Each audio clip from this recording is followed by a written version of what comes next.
Hello, hello. Welcome everyone to another, I would say, exciting edition or episode of Meet the Experts. I don't know how exciting they are. I'm always excited about them. But welcome to another episode. This is episode 104. I can't believe it. Like most people don't even make it through 10 of these things. I don't even know. Maybe I'm just a masochist. 104 of these things, um, and I still love doing them. So if you're here and you're like, what am I even talking about? What am I doing here? I saw that you were live, or well, live streaming. Um, yeah, I'm Jay Vix. I run a digital marketing agency called JVI Mobile Marketing, and we offer a really cool, awesome tool called Journey Builder that powers the communication we have with our guests of our show, Meet the Experts. You might think of this as a podcast, um, but we don't. We consider it the anti-podcast because we don't put our episodes on Spotify and iTunes and all those other places. It's actually a really neat service that we provide business owners with some free video content for their business. So we let business owners do what they do best, talk about what makes them awesome and what makes their products and services so cool, like our guest today that you're going to learn about. Um, and we've been talking a lot about AI recently. Um, and we're going to dive a lot deeper into that. But I wanted to say this is one of the first episodes that we've ever done. This is the first episode we've ever done where the set of questions were generated to really tailor the guest, right? And what they're going to be talking about. And we used AI.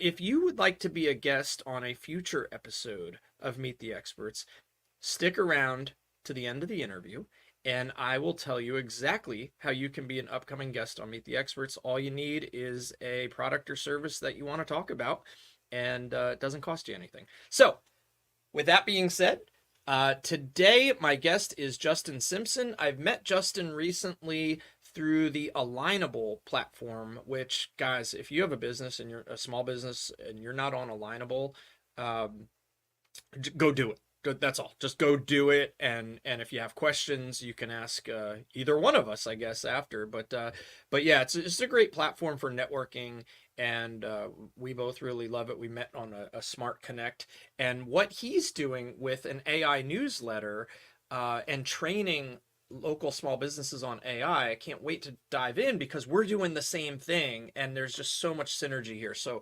without further ado, Justin. Good morning, sir. How are you? Good morning, Jay. Excellent. Thank you for having me on the show. I'm excited to have this conversation. Yeah, me too. I've been looking forward to it because you and I are like we're like kindred spirits in a sense in what we're trying to do. Like our vision's very similar. I love what you're doing with the newsletter side of things that we're going to get to talk about. But first, before we dive into all the fun AI, teachy, techie stuff, tell us a little bit more about you. Oh, thank you. I have a background in finance, but as part of what I was doing in finance was what you might think of as early AI. We were doing things called machine learning, and we didn't use the term AI then. AI was something for Isaac Asimov and iRobot, but for us it was quant finance, I suppose. But when ChatGPT exploded onto the scene a year ago, I said, "This is just fantastic. I've spent my life looking at this stuff and talking to people about it. I really feel that there's a need to be for somebody. You and I are both trying to fill that need to talk to folk about it because otherwise, with the tech divide and living here in San Francisco, you see a lot of the wealth and benefit accruing to a small minority of the people. With the AI divide, it's going to be even bigger, even faster, and it's happening right now. A lot of people are feeling left behind because they're a bit isolated. They don't have an understanding of AI or how it might affect them in their daily lives, in their business lives. And so we're trying to fill that gap. And so the newsletter was launched with exactly that in mind. It's supposed to be fun and accessible and usable. It's not some deep dive into the machine learning underneath or the tech behind it. It's what can I do today? Hence the name Here Now AI. What can I do today to apply AI to make my life at work, at home, at play better, more efficient, more fun? And with that comes the idea of seminars and workshops where we'll talk more about prompt engineering. It sounds like such a scary technical term. It's actually not, but teaching people to use it in a way that they get the maximum benefit out of it and how it applies to a small business. Also, importantly, what things you should use AI for versus what you shouldn't use AI for, because it has its shortcomings. and we don't Absolutely. accidentally want to steer people down the path of saying it solves all problems and have them encounter some of the difficulties themselves. So it's a great mission, and I think you and I are united in that mission. And from Absolutely. the newsletter and then online and in-person seminars, trying to bring AI to a broader audience is something I feel very passionate about. Incredible. And I do too. And I'm actually going to put up our scrolling news ticker a little bit early on this one because I want anybody that's ultimately watching this, whether it's you know, July of 2024 or November of 2024 or March of 2025 or whenever you're watching this, I want to make sure that they can reach out to you to learn. And I will say that I have taken a little peek at some of the articles on the website for the newsletter, just like the blog articles that you've put up from the newsletter. And I agree. I think they're just really easy to understand for anybody, and very excited about that. So let's talk about AI. Let's talk about AI in a way that small business owners and non-techies might understand it. Um, I have my own favorite tools, and I do webinars and I talk about some of our favorite tools. Um, if I'm a non-techie, give me that one AI tool that maybe I should start using today, and then tell me a little bit about why. Yeah, and I think it has to be ChatGPT, or I'll come back to it in a minute. There are a few alternatives, but basically a large language model chatbot that's very general purpose, that's very non-specific. And you have to invest the time, and we can talk more about that. You have to invest the time to use it properly. But if you haven't used it, get on there and start using it. Start reading a little bit about how to use it, because it will give the understanding of the power. Once you get a little bit of work and you get that aha moment, this is really something I could use in work. This is technology I could leverage. The rest is going to open up. Then you start saying, shall I use it for sales and marketing? Shall I use it for customer interaction? Shall I use it for back office efficiencies? And go down the path of these specific applications and where it might really impact your day. But until you've sort of got to grips with one of these big chatbots, I think you're missing the big point of what transformative power AI has. Yeah, I think go ahead. if I may mention though, I use ChatGPT, and when I'm talking in seminars, I often just use it as slang because it is by far the largest adopted model, right? So it's out there. And by the way, the new one, ChatGPT 4.0, it's called, is Omni, and it's called Omni because it can take pictures. You can hold up a screenshot. You can take a take a photograph and say what's going on in this photograph. So it is multimodal, as it's called, but it just means you can do a lot with it, and its language answers are pretty good. Now, Yeah. once you get into it, you start playing around, and I'm sure you're exactly the same way. Is Gemini by Google doing a better job today, or is Claude by Anthropic? And that happens to be, by the way, the one that's at the moment edging out slightly. But Mhm. for practical purposes for your small business, ChatGPT is there. It's big, it's good, it's free. Yep. Very Yep. important when we talk about small businesses or solopreneurs, right? We don't want to be racking up huge bills on all sorts of things. You can get very far down the road. And once you've done that, then you can peel back the onion and say, would I get a slightly better answer for this if I use Gemini or Claude? But I think that's the central technology. And we use ChatGPT these days is becoming used like I'm going to Google something. I don't Right. actually mean I'm going to Google something. I have my own preferred search engine. You do too, but I still use the word. I'm so glad you said that. It was funny that recently, because a lot of people say, "Oh, just Google it or go to Google," and my my employee and I, we say we use Claude for a lot of this stuff now, and again, I agree with you 100%. If you're brand new, ChatGPT is the gateway. It's like the gateway drug, right? But we it's Claude.ai, and we think of, like, I don't know if you remember the show Happy Days and Yeah. Fonzie, but we'd be like, we just ask Claude a. It's just like our way of saying it. So yeah, you Google it, but like we'll go and we'll just type it in. Like we've typed in so many different things and gotten so many great answers. And a lot of times we'll also check a tool that's called Perplexity, because Perplexity will pull in various sources from around the web to gather information as well. Have you used that? I have, and I think that the big difference is to think of Perplexity more as your Google alternative, because it does pull in contemporary sources. It can tell you what's going on today. ChatGPT and a couple of the others have a cutoff date, and they're not Right. very good at telling you.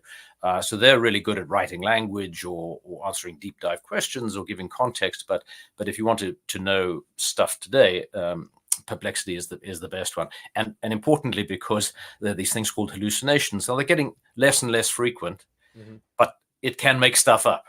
Right. Of course. And Perplexity has the benefit of saying, well, here's the link, go back to the internet, and here's where I found this piece of data, which ChatGPT doesn't. So it's not great for telling me how did President Biden do at the NATO press conference yesterday, or whatever the item of the day is. I'm glad you went there, and I don't want to get too far off the topic with our conversation, because we can end up geeking out a lot about this stuff. But when you mentioned something, President Biden at the NATO summit, and obviously politics are very divisive these days, but one of the things that I did like about a tool like Perplexity, or one that can search the web, is it pulls from so many sources and aggregates the data that's consistent among the sources. So I think it kind of really strips out the opinion out of a lot of it. So if you really want to find out like what happened at the summit, you can find that out from something like Perplexity without the slant of, Biden's too old, or, anybody else is awful, and like all the other stuff that people are talking about. You just find out the facts, like Dragnet, just the facts, right? I agree. Yeah. Yeah. All right, so back to small business owners and entrepreneurs. How do you think AI has changed the game? So to me, AI is the most democratizing and powerful force that's been put in the hands of small businesses and solopreneurs in my lifetime, probably beyond that. And that every small business now has a marketing department, a sales department, a customer service department, with relatively little work and with relatively little expense. Now they do need generally some help, a little bit of help to get set up and get running, because it's not that obvious. But still, the power. I work with a small security company out here in the Bay Area. Fantastic guy, but he runs the business with his wife, two-person team. He does the sort of day-to-day getting the security guards out and about, customer liaison, and she does all the back office stuff. They put out a professional newsletter once a week on issues in the security industry that is the most professional looking, authority establishing, strong, powerful marketing tool. And they do it with the help of AI. But it would take so much time, it would take so much expense to hire someone to do the research to write it. And the two of them, in a couple of hours a week, put together something which really has lifted the perceived level of his business or their business in an extraordinary way. Many of those sorts of examples. But I think when I use the word democratizing or empowering, small businesses that aren't taking advantage are really missing out on a big trick. And Fei Li, who's a professor down at Stanford, who's one of the authorities on how AI is going to change our lives for better or for worse, made the point that AI is not going to take your job. It's somebody who knows how to use AI is going to take your job. And I feel the same way for small businesses. Your lunch is going to be eaten, not necessarily by a mega corporation, but by another small business that is leveraging these powerful tools. That's a tremendous answer. I agree 100%. We are so alike. I think no, I think you're absolutely right. And you said something there. It's like that AI is not what's going to take the job. It's the people that learn it and become expert. And you also mentioned earlier prompt engineering, which sounds like, again, like, oh, I have to be an engineer now, Yeah. and really all it's saying is like, who can write the best prompt to get the best result, right? And I heard it described. I was at an event in Austin, um, back in March, and it was an AI related event. It happened about the same time as South by Southwest. My friend Julia from Content at Scale put it on, and we went to an event prior to the event, another AI little seminar, and somebody described prompt engineering as the poetry of prompting. Ah, And I really like that term has that's stuck great. with me, because it's really it's less, it seems like a lower barrier to entry when you say that. Like it's just like the poetry of prompting. Just learn how to write good prompts, right? And it sounds so much less, or sounds so less cold and And, that's I couldn't agree more, actually. And it's a very Silicon Valley term where everything is engineering. Out there, right. everybody is an engineer of one sort or another. Um, but I think you're absolutely right. And poetry is a beautiful way to discuss it. But there is actually a structured and disciplined way to approach it that gets a much stronger result. And one of the things I do when I call them workshops rather than lectures, because I think it must be just as boring as all hell get out to listen to somebody tell you about how to do stuff. So when I do a workshop, everybody comes with their PC or their laptop, and they work, right? Workshop, and we start off by saying, okay, write me, and depending on what the industry is, ask ChatGPT, write me a blog post about such and such. And we look at the answer, and generally speaking, it's a pretty boring, anodyne, not particularly useful AI sounding thing. Yeah. Oh, this chat GPT, it's worth nothing. So, okay, now let's try again, and then take it through a structured framework of tell it what you want it to act like. Do you want it to act like a marketer? Do you want it to act like a New York Times writer or a TechCrunch writer? You're going to get two very different outcomes. Tell it what you want. Tell it, give it some instructions about I'm using this for a blog post or a LinkedIn, or I want a series of tweets, or give it some context for what you're trying to get out of it. Not particularly good when you say I want a 300-word essay. It gives you a range. So some things it does better than others, but it really does much better if you give it prompting. So we go step by step through adding each of these ventures, and then at the end you come back and continue to iterate. You don't get a final result until you've gone back a few times and done that. And that's very different from somebody coming along and saying, oh, this chat GPT thing, write me a blog post, and it's rubbish. Right. And so it's funny. Sorry, I didn't mean to cut you off. Poetical than prompt engineering. So. Absolutely. And what's funny is you described it and you're like, you have it write you this thing after you said it, go through the structure and you write a good prompt and it writes you this thing. And then there's iteration. And I was like, sounds an awful lot like what writers have always had to do, right? Like they write something and then they iterate and they proofread and they edit and they make it better. It's like AI is not here to replace the writer. AI is here to help the writer be more efficient, turn out more work, be more productive, do those things on that regard. So no, and Jay, you're so right. And one of the efficiency things comes, which I generally make a point of towards the end of the workshop. Okay, somebody says, okay, I said, okay, now we've taken an hour or 45 minutes to get to something that we think is a high quality, wow, really usable piece of text. Well, I could have written it myself in 45 minutes. Well, no, because now you take that prompt and you stick it in your database, whatever you use to keep it there. And next time you take it out and you just drop in the new subject matter, you drop in the new context, yes. You change a few things, and now it's not 45 minutes, it's 1 minute. And you're getting the same sort of robust quality. So that's where the leverage and the efficiency comes in. Yeah, I got a new best friend this year. I've been on this earth 48 years, and I finally, after a long time, my previous best friend has been replaced with my new best friend, and his name is Dataset. So it's like I'm loading so much stuff into like each section, and I'm like, no, now I'm just gonna call and reference that section every time I want something new, and it already knows all these things. That's awesome. All right, we are gonna go way off track here. Your newsletter is awesome. I mean, and I will say that from seeing the articles on the website, I think I don't know if I'm actually subscribed to the newsletter itself yet, but from reading the articles, I will vouch for the newsletter itself. What is the biggest misconception about AI that you're trying to kind of debunk through that newsletter? Yeah, it kind of relates to what we were talking about here. AI is not for the big guys. AI is not complicated. AI is not engineering, and AI is not tech. Or underlying AI is a lot of very complicated tech stuff. But for the average user or the small business person that we're talking to here, AI is none of those things. AI, if you can use WhatsApp to chat to a friend, you can use AI. Right. And so because there's so much around it, and so much of the press, Silicon Valley being what they are, is about releasing this new model and this transformer and this, these various technologies, it puts off a lot of people. As the biggest misconception is that you need to get to grips with what's underlying that. I mean, how many people on the road today could describe accurately how an internal combustion engine works? I'd venture to say not very many. And that doesn't stop you getting in the car and driving it every day. Right.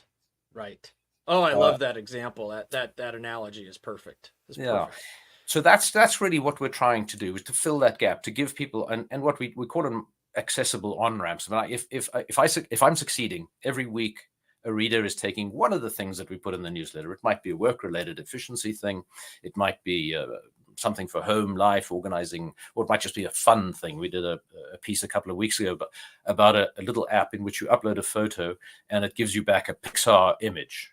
Mm. And so many people said to me, I went in thinking I was going to get something for work, and I ended up spending an hour putting up pictures of my kids and turning them into little Pixar characters and what have you. So it doesn't matter what it is, but it's just giving people ways to say this stuff isn't terrifying. It's actually enjoyable. It's leveraging, and try it out. And if I can Yeah. get one person, one reader to try one thing each week, that's success.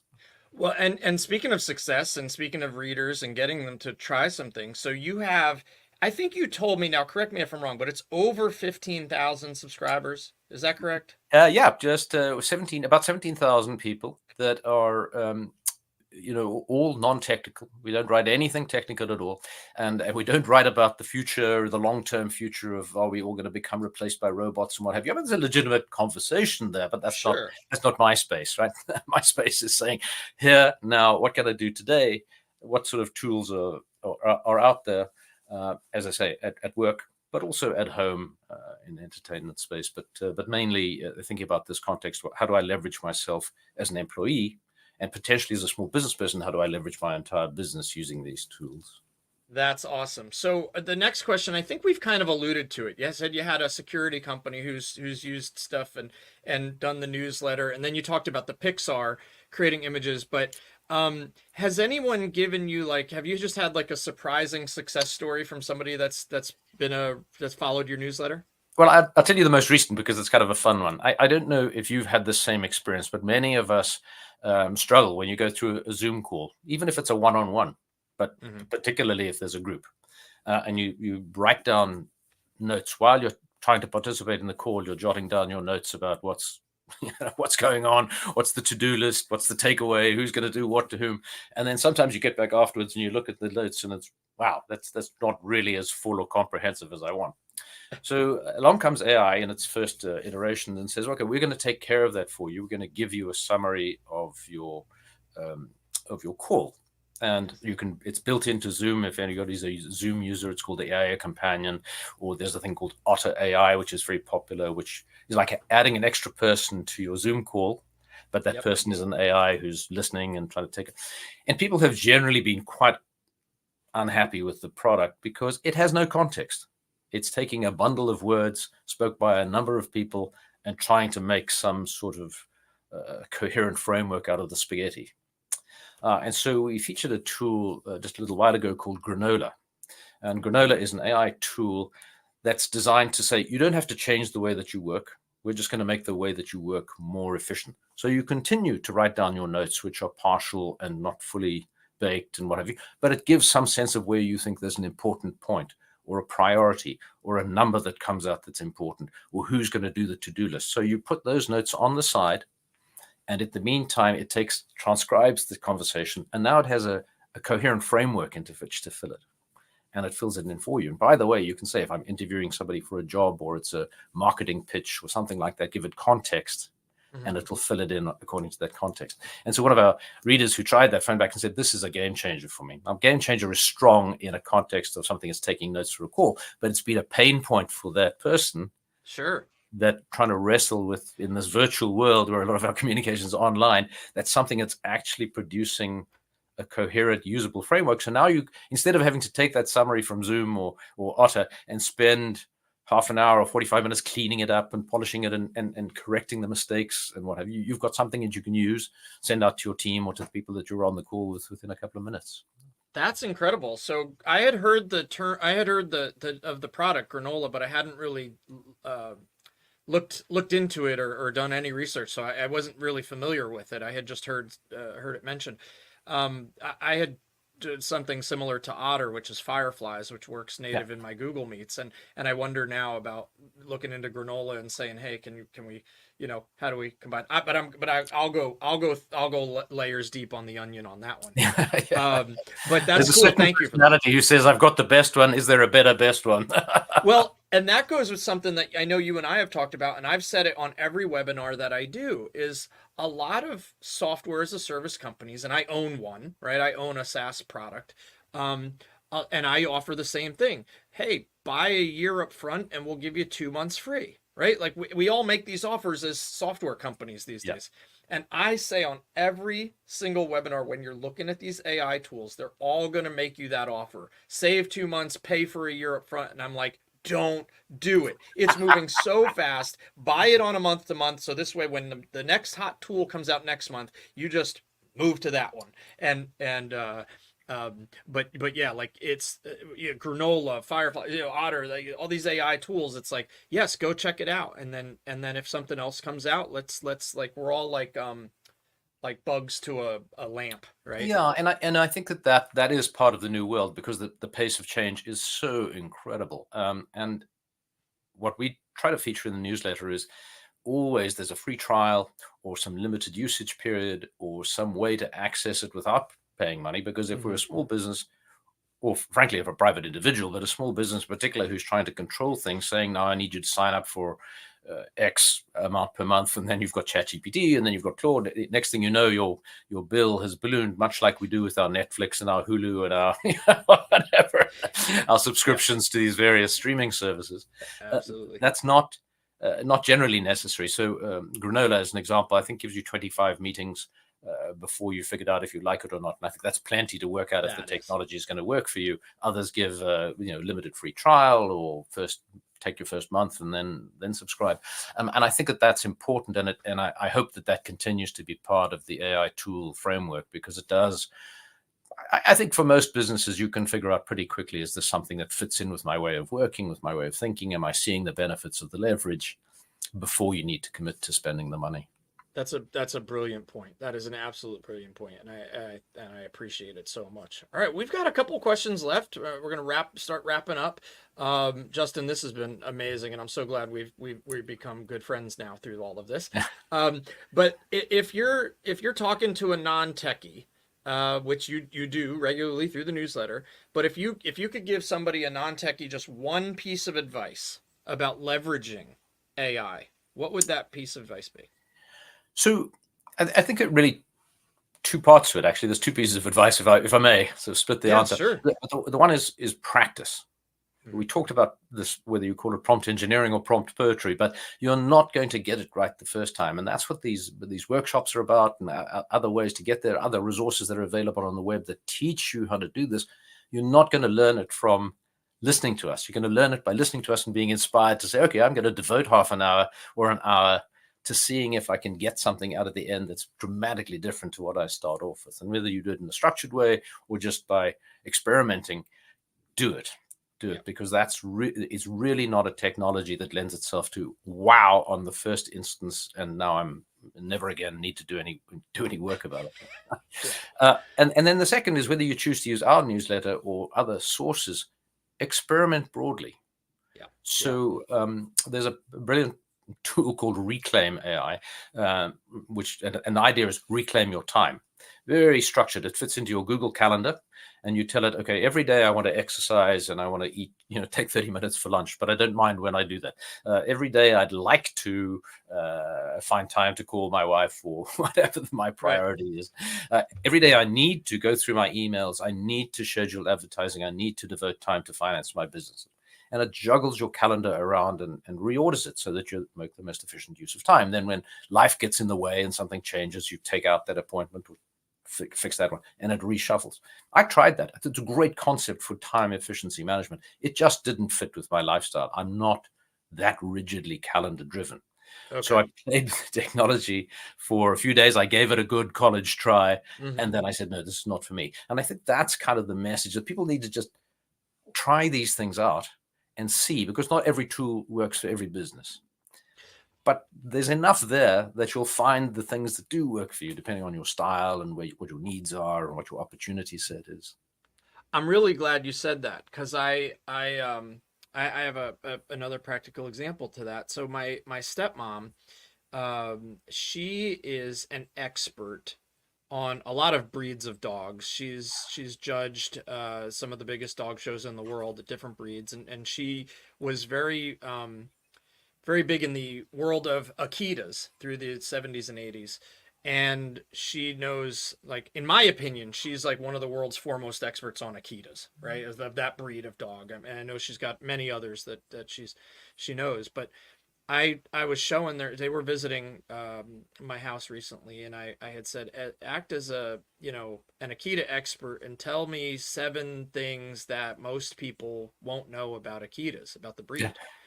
And it gave us 7 things, and she looked and she's like, well, it's wrong here, it's wrong here, it's right here, it's right here, it's wrong here, it's wrong here. And I was like, that's where somebody who is not patient might look at it and say, AI is not there yet. But we can all look at it and say, yeah, but it is there. It's okay, so let's train it. If you wanted to start with that, you're off to a good spot, but practice and have some patience with it because it's not perfect yet. But that Yeah. doesn't mean it's not totally viable in the world and in your business. And it's just, you have to really know how to work with it and know that, hey, the first answer is not always going to be right. And I also address this in the seminars by part of the workshop is looking at the range of tasks that you do and trying to address them both on how frequently you do a task and what's the risk if the task is done incorrectly or poorly. Mm-hmm.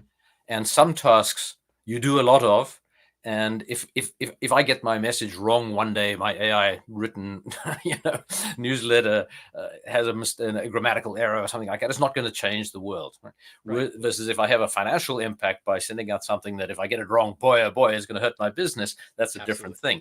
And also, if I'm going to take 45 minutes to set up the AI to do something properly, and I'm only ever going to do it once a year, it's probably not a good use. So we try to compress the world into things where the error consequence is not super high and the frequency is there that you get the efficiencies. I love it. Love it. Hey, Justin, I've got one question for you before we wrap up. And this has been wonderful. I can see, I think we both need to do a good job of kind of just making sure that this episode gets out there to as many people as possible. Yep. I would also encourage everyone, whether you watch my webinars every month, go join Justin's newsletter. We're not in competition. We both want to just bring this message to the world and hopefully team up on some things. But I want everybody watching this to go subscribe to the HereNowAI.com, sign up to the newsletter, and sign up to ours too, and go to our webinars and learn the tools. And if you're really interested in this stuff, we just want to help the people who aren't in our bubble, right? Our bubble is like, hey, we have imposter syndrome because everybody knows more AI than we do. And then we go outside of our bubble and people look at us and like, you can do that, so, but anyway, thank you so much. But looking ahead down the road, big picture, what AI development might you be most excited about as far as like the potential to empower people who might be non-techie? So I think, part of the trajectory here is that AI is going to become less and less visible. And that's a good thing for a lot of people who are just not going, no matter what you and I say, no matter how hard we try, no matter how accessible we want to make it, they're just not going to get on the web or go on the computer and try this stuff out. For them, they'll get the benefits of AI through the way that things change, that are being underpowered by AI, their lives will become simpler or easier, more efficient, etc. And so that's great. And for society, that's really important. We're talking about a slightly narrower world, which is, can I make my business more efficient and more impactful using AI? Mm-hmm. And that stuff requires a bit more hands-on. It's not technical, it's fun, it's interesting, it's all that other stuff. Yeah. But the trajectory is towards making AI go away. The other big trajectory that's coming is these things called AI agents. And that's just starting now. And the idea there is that AI is doing some work for me in the background. So it's like having a free intern who's running around doing stuff while I continue to run my business. And that's going to become more and more powerful.